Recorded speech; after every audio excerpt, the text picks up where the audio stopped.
to examine our usual experiences, the cities we live in will become more and more soulless and alien, and our lives and personal souls more and more victims of contemporary urbanization.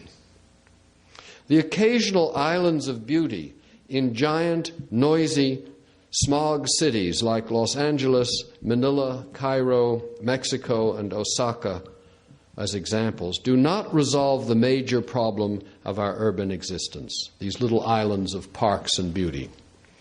Some other thinking and feeling is required. I'm sure that what I'm touching upon here has echoes in lives all over the world. Our problems are similar.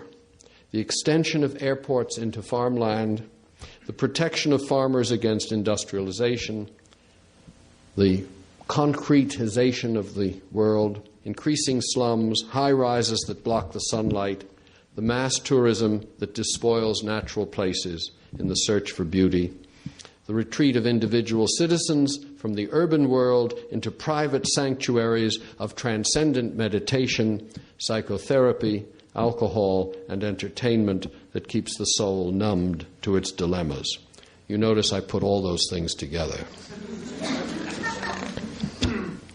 The bitter political fights and technical arguments over wilderness, pollution, and energy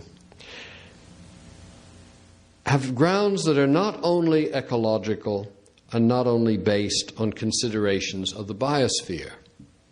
They have as well deep aesthetic grounds in the necessity of the soul for beauty.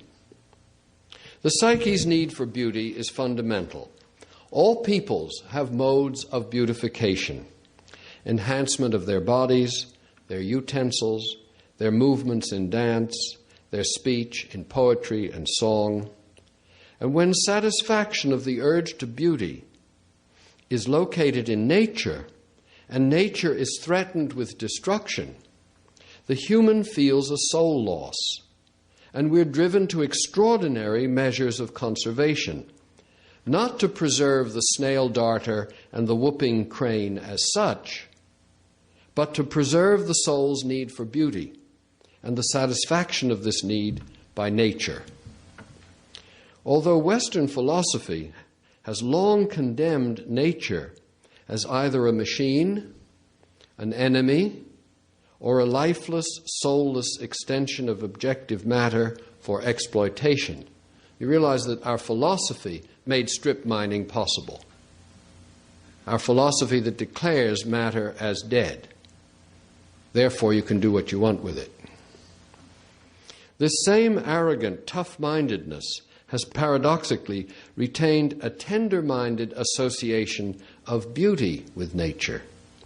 The lazy creek and white waterfall, the wide, clean sky and sunset, the far hills and great trees, these have been our models for beauty and so refuges for the soul. Now, it was not always so in our civilization's history. During many periods, nature, or the physical world out there, including the seas and the mountains and the forests, was considered demonic. There is, for instance, a great deal of scientific literature from the early days of this country insisting that the forests in New England, for example, be radically cleared to allow more sunlight to dry the air and thereby improve human health.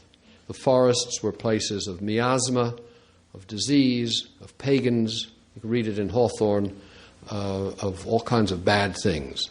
Nature was not a good place to go, what we now call nature. The wilderness was for centuries a dreaded place. Only during the Romantic period were the high Alps first climbed by British puer young men. Our language still bears traces of this vilification of the natural. Heathen, savage, wild, pagan, boor, peasant, clown, as terms of opprobrium, are derived from natural landscapes. They mean wooded, rocky hills of the soil and so on. The natural is not necessarily the beautiful, and the beautiful not necessarily natural. Now that's a